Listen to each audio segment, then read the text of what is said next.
My brother squeezed my hand so tightly my fingers went numb. "We fight this," he whispered. "Till the end." Across the conference table, the attorneys waited in silence. Thick folders lay open, pages marked with yellow tabs, the numbers printed so large they felt like accusations. The room smelled faintly of burnt coffee and old carpet, the kind of place where families came apart quietly. I nodded, because I believed him, because he said it like a vow, leaning in close, voice low, eyes steady, because he knew exactly what this meant to me. Outside the glass walls of the office, the city moved on. Cars passing, people laughing, lives untouched by the war unfolding inside our family's name. Our family business. Our inheritance. Our father's legacy. The opposing lawyer cleared his throat. "We'll need a decision by Friday," he said. "Litigation will escalate costs." My brother straightened. "We're not selling," he said confidently. "We'll see this through." I felt a strange mix of fear and relief wash over me. He was older, smarter, more experienced. And he was on my side. Or so I thought. Because what I didn't know, what no one in that room knew, was that my brother had already met with them privately. That he'd already asked how quickly the buyout could be processed. That he'd already calculated exactly how much he'd need to walk away clean. They didn't know what I had already done. The meeting ended with handshakes that meant nothing and smiles that didn't reach anyone's eyes. As we stepped into the hallway, my brother draped an arm around my shoulders, pulling me close like we were united against the world. "You did great in there," he said. "Dad would be proud." The words landed heavily. Dad. He'd been gone less than a year, and his absence still felt unreal, like he might walk back into the office any moment, barking orders, complaining about the coffee, reminding us that family came first. That was the phrase my brother used most after the funeral. Family comes first. He said it when the lawsuits started piling up. He said it when the board split down the middle. He said it when I asked uncomfortable questions. I told myself that grief makes people cling to familiar roles. I was the cautious one. He was the protector. At least, that's how it had always been. In the parking garage, he stopped me beside my car. "Listen," he said, lowering his voice. "There's going to be pressure. They'll try to scare you. Don't let them." "I won't," I said. He hesitated, just for a moment, then smiled again. "We'll fight till the end." That phrase followed me all the way home. It echoed in my head as I replayed the meeting. The way the lawyers avoided eye contact, the way the numbers kept changing, the way my brother answered questions that weren't directed at him. What I didn't realize then was how carefully he'd positioned himself as the hero. That night, I couldn't sleep. Something felt off. Not wrong enough to accuse. Just misaligned enough to notice. So I did what I'd always done quietly, without telling anyone. I reviewed the documents. Every filing. Every motion. Every line item tied to legal expenses. And that's when I saw it. A payment request. Already drafted. Not filed yet, but prepared. Legal fees advanced. From an account that required both our approvals. I checked the timestamp. It had been created before our meeting. Before the vow. Before the promise. My chest tightened. I told myself there was a reasonable explanation. There always was. My brother was efficient. Proactive. Prepared. Still, I saved a copy. What I didn't realize then was that this small act, this quiet moment of doubt, would be the first step toward unraveling everything I thought I knew about loyalty. Because my brother wasn't planning to fight till the end. He was planning to survive it. And he was counting on me not noticing the difference. The next morning, my phone buzzed with a message from an unknown number. Unknown, he already signed. I stared at the screen, my heart pounding. Signed what? And why did the message feel less like a warning? And more like a confirmation? I didn't respond to the message. Not because I wasn't afraid, but because I needed to understand which version of my brother I was dealing with. The one who tucked me behind him when Dad yelled. Or the one who'd learned, somewhere along the way, how to smile while negotiating exits. Growing up, he'd always been the shield. When Dad worked late and came home sharp-edged, my brother intercepted the tension. When Mom withdrew into silence, he filled the space with jokes. He was the one teachers called reliable. The one neighbors trusted with spare keys. I learned early that loyalty had a sound. It sounded like his voice telling me, "I've got you." So when Dad died and the business fell into legal chaos, hostile partners, old contracts resurfacing, opportunists circling, it felt natural that my brother stepped forward. He took meetings, spoke to lawyers, framed every decision as protection. You don't need to see this, he'd say, sliding papers out of my reach. I'll handle it. Trust me. And I did. What I didn't realize then was how trust can become a shortcut, one that lets other people stop explaining themselves. The unknown message replayed in my head all day. He already signed. Signed a buyout? Signed a settlement? Signed me away? By evening, I called him. He answered on the second ring. Hey, he said easily. Everything okay? I listened closely, the background noise, the way he breathed, the faint hum of traffic. Where are you? I asked. Still at the office, he said. Long day. A pause. Then too quickly, why? No reason, I said. Just checking. He laughed. You sound tense. I was. But not in the way he thought. I got a weird text today, I said casually. From an unknown number. Silence. Just long enough to notice. What did it say? He asked. Nothing important, I replied. Probably spam. He exhaled, relieved. And in that exhale, something shifted. Because what I didn't realize until that moment was that he was managing information, not just withholding it. That night, I pulled our father's old files from the cabinet. The ones my brother had told me not to touch yet. Inside were handwritten notes, margin scribbles, reminders about people to watch. Dad had always said the Real story lived between the lines. And there it was. A clause in the partnership agreement. A buyout option. Triggered only if one sibling signed. Not both. I sat back, heart pounding. If my brother exercised it alone, he could cash out his share and leave me holding the lawsuit. The legal fees. The risk. The fight. I checked the date on the document. Drafted 2 months ago. Before Dad even passed. What I didn't realize then was how long my brother had been preparing for this ending. The next day, we met again with our lawyers.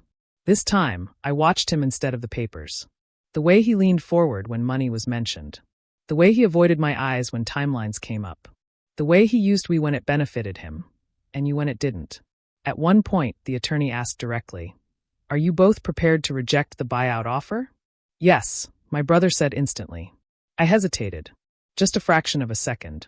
But my brother noticed. He placed his hand on my knee under the table, a gesture that used to mean reassurance. Now it felt like pressure. We're aligned, he said firmly. I forced a smile. Inside, I was counting. Legal fees rising. Offers expiring. His silence growing heavier. That evening, another message arrived, same unknown number. Unknown, he signed to cover his fees. Yours are next. I stared at the screen, my throat tight. Because suddenly the promise made sense. Fight till the end. He just never said whose end it would be. I set my phone down. An email notification popped up. Subject: partial settlement confirmation. My brother was CC'd. I was not. And in that moment, I understood something I'd avoided my entire life. The people who protect you the loudest sometimes do it to get close enough to leave first that I didn't open the email right away. I knew that once I did, I wouldn't be able to pretend anymore. Not about my brother, not about the fight, not about the role he'd assigned me without asking. So I stood at the kitchen sink, staring out the window, letting the silence stretch. What I didn't realize then was how much energy I'd spent preserving the version of him I needed to believe in. I opened the email. It was brief, clinical, polite. A partial settlement had been executed. One party had exercised the buyout option. Funds were allocated toward outstanding and projected legal fees. The signer, my brother. My hands didn't shake. That surprised me. Instead, something settled, heavy calm, undeniable. He hadn't just signed away his share. He'd signed me into the fire. I called him immediately. This time, he didn't answer. I called again. Voicemail. I didn't leave a message. I didn't need to. The next morning, I went to the office early, earlier than he ever did. I asked the receptionist for access to the archived files Dad kept locked. She hesitated. Your brother usually. I'm authorized, I said. And for the first time, I watched someone choose procedure over family. Inside the archive room, I read everything. Old correspondence. Internal warnings. Notes about my brother's spending. And there it was, a line Dad had underlined twice. He's loyal until the cost becomes personal. I closed my eyes. What I didn't realize then was that Dad had seen this ending long before I had. By noon, my lawyer called. You weren't included in the settlement, she said. Which means, I'm still liable, I finished. Yes. There was a pause. But, she added, you're also the only remaining decision maker. That mattered, because while my brother had been busy securing his exit, I'd been quietly doing something else. I'd been documenting every meeting, every promise, every time he spoke for me, every email, every CC omission, every shifted responsibility.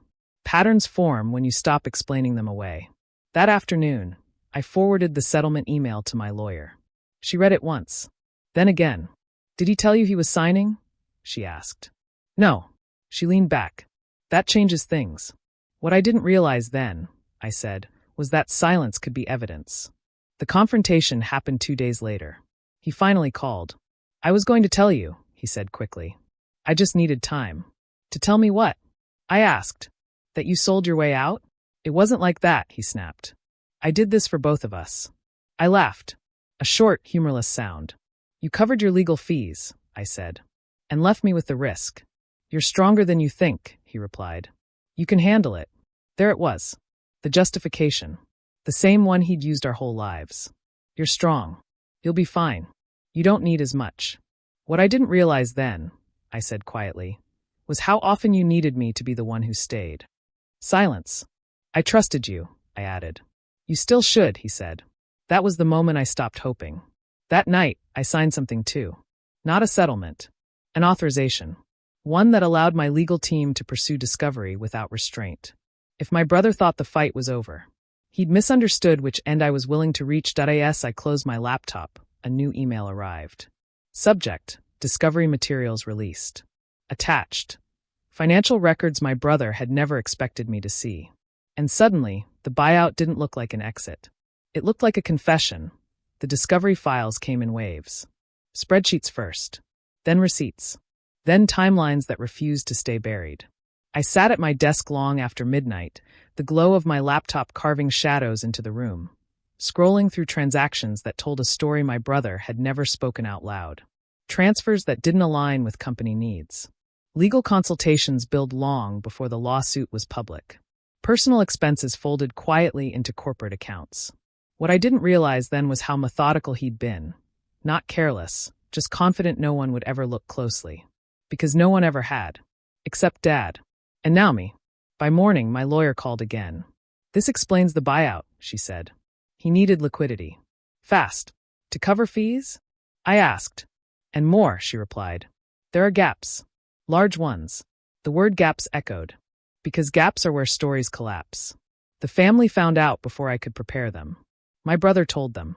Or rather, his version did. I was being unreasonable. I was dragging things out. I was risking everything Dad built. The pressure arrived in calls and messages and carefully worded concern. "Why can't you just let this go?" He did what he had to do. Family doesn't sue family. What I didn't realize then was how easy it is for people to defend the one who left. Because staying makes everyone uncomfortable. At a family dinner I almost didn't attend. My brother played his role perfectly. Tired. Frustrated. Burdened. "I tried to protect her," he said quietly. She wouldn't listen. I watched faces nod. Sympathy flows toward certainty. After dessert, my aunt pulled me aside. "He's under a lot of stress," she whispered. "You don't want to be the reason this family breaks." I thought about the documents. The timing. The signature. "I didn't break it," I said. "I just stopped holding it together alone." The following week, discovery uncovered something else.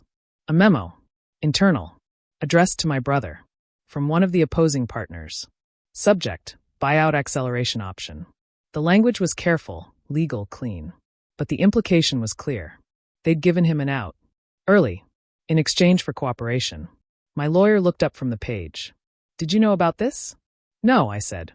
She nodded slowly. "Then this isn't just about money." "No. It was about alignment. He hadn't just exited. He'd chosen a side. The first time my brother realized he'd lost control was when his attorney called him into an emergency meeting. The second time was when he saw my name on the filings. Not as a co-plaintiff. As the sole authority. He called me that night. "You blindsided me," he said. I almost laughed. "You signed behind my back," I replied. "I did what was necessary.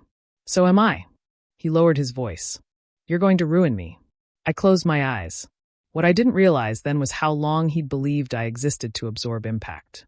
"I'm not ruining you," I said. "I'm just not protecting you anymore."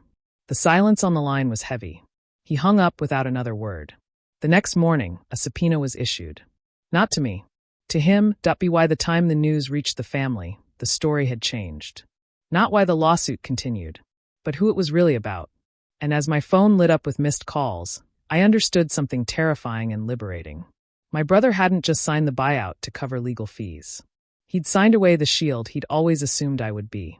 The first time my brother sounded afraid, I almost didn't recognize him. It wasn't panic, not yet. It was something quieter, measured, the kind of fear that tries to negotiate. He called me early in the morning. "I need to talk to you," he said. "Alone." I didn't answer right away. What I didn't realize then, I said finally, was how often he'd spoken at me instead of with me. We met at the office, not the conference room this time, but Dad's old one. The leather chair behind the desk still bore the faint outline of his posture, the grooves worn by years of certainty. My brother stood instead of sitting. "They're digging too deep," he said. "This doesn't help anyone." "You didn't think that when you signed," I replied. He ran a hand through his hair. "I had no choice." I tilted my head. "You always had a choice. You just didn't like the cost of the other one." His mouth tightened. "This is spiraling," he said. "If this goes public." "You mean when?" I corrected. He exhaled sharply. "You're enjoying this." The accusation surprised me. "I'm surviving it," I said. "There's a difference." He stepped closer, lowering his voice. "If you stop now, I'll make it right." I waited. "I'll split what I got," he added. "We can settle privately." There it was. The same logic he'd always used. Fix it quietly. Pay it away. Pretend it never happened. "What I didn't realize then," I said softly, "was that you thought the problem was exposure, not what you did." His face hardened. "You're being vindictive." I smiled, not because it was funny, but because it was familiar.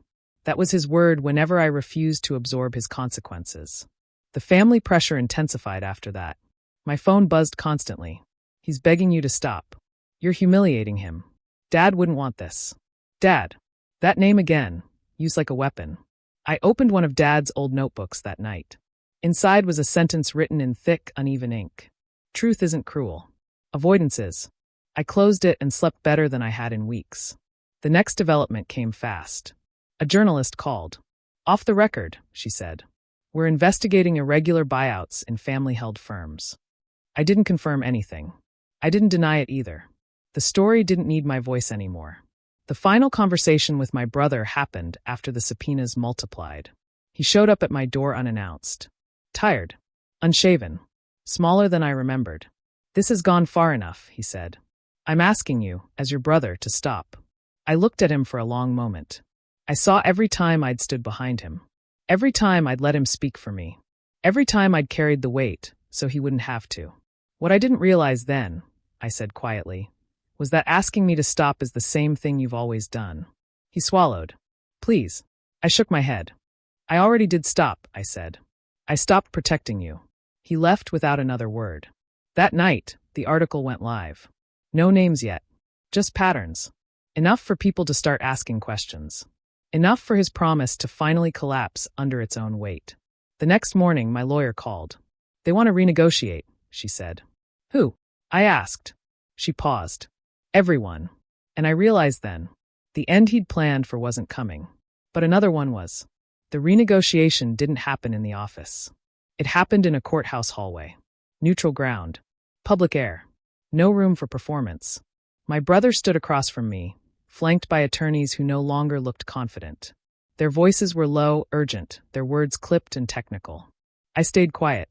I'd learned that silence made people reveal more than anger ever could. One of the opposing partners approached. "We're prepared to revise the terms," he said. "In light of new information." New information. That was the phrase everyone used now, like it softened the reality that the truth had finally caught up. My brother glanced at me, then away. I noticed something else. He wasn't standing like a protector anymore. He was waiting. The revised offer was worse for him. Much worse. The buyout he'd signed early, the one he thought was clever, now looked like a rush job. Because it was. My lawyer leaned in. "You don't need to agree to anything today." I nodded. The judge called us in. Inside the courtroom, the air was stale and formal. The kind of place where signatures mattered more than stories. My brother was called first. He took the stand, swore an oath, and then slowly his words began to trap him. Dates that didn't align. Emails he didn't recall. Transfers he couldn't explain. Each answer tightened the room. I watched his hands. They shook when they handed over documents. Not with guilt, with loss of control. When it was my turn, I spoke only when asked. Yes. No. I don't know. Truth doesn't need decoration. The final document was placed in front of him. A confirmation of the buyout. A reaffirmation of the terms. A signature acknowledging responsibility for actions taken independently. His attorney whispered urgently. My brother looked at me. For the first time, his eyes weren't asking for protection. They were asking for mercy. I held his gaze. And did nothing. He signed. The pen scratched against paper, loud in the silence. That sound stayed with me. Because that was the moment his promise finally meant what it always had. Fight till the end. He just hadn't known which end would be his. Outside the courtroom, the family waited. Faces pale. Conversations hushed. My brother didn't speak. He walked past them without looking up. No speeches. No explanations. No vows. Just consequences. That evening, I returned to Dad's office alone. I sat in the chair I'd avoided for years and opened the drawer he used to keep locked. Inside was a single envelope. My name. Inside, a letter. If you're reading this, it means you chose clarity over comfort. I folded it carefully. What I didn't realize then was how much of my life had been shaped by promises that only sounded strong because no one tested them. This one had been tested. And it had failed. As I turned off the light, my phone buzzed. A message from my brother. Just one sentence. I never thought you'd let me fall. I stared at the screen, my chest tight. And I wondered, had I let him fall? Or had I finally stepped out of the way? I didn't reply to his message. Not because I didn't feel it, but because for the first time, I understood what replying would cost me. For most of my life, I'd believed love meant bracing yourself so someone else wouldn't hit the ground. I'd confused loyalty with endurance. Strength with silence. What I didn't realize then was how heavy that belief had been. The legal aftermath unfolded quietly. No dramatic verdicts. No public shaming. Just agreements amended. Responsibilities reassigned. And one very clear record of who had signed what. And when. The business survived. Not intact. But honest. My brother resigned from any remaining involvement. Officially, it was for personal reasons. Unofficially, no one asked him to stay. The family adjusted the way families always do, slowly, selectively. Some apologized. Some avoided the topic. Some still believed his version. I stopped needing their agreement. One afternoon, months later, I received a final envelope. From him. Inside was a single check. Uncashed. And a note written in careful handwriting. I thought fighting meant not letting go. I didn't know it meant standing alone. I folded it and placed it in the folder where I kept the things I no longer needed to answer. That night, I walked through the city alone, the air cool against my skin, the noise of strangers grounding me in the present. For the first time since Dad died, the future didn't feel like something I had to defend. It felt like something I could choose. What I didn't realize then, what no one tells you, is that betrayal hurts less when it finally makes sense. My brother hadn't lied when he promised to fight till the end. He just meant his. And when he signed that buyout to cover his legal fees, he did more than exit a lawsuit. He showed me exactly where I stopped. Where my responsibility ended. Where my life began again. I returned home, opened a new document, and typed my name at the top. No titles. No roles. No promises attached. Just my signature. Clear. Unshared. And finally, enough. Thanks for listening. Don't forget to subscribe for more stories like this.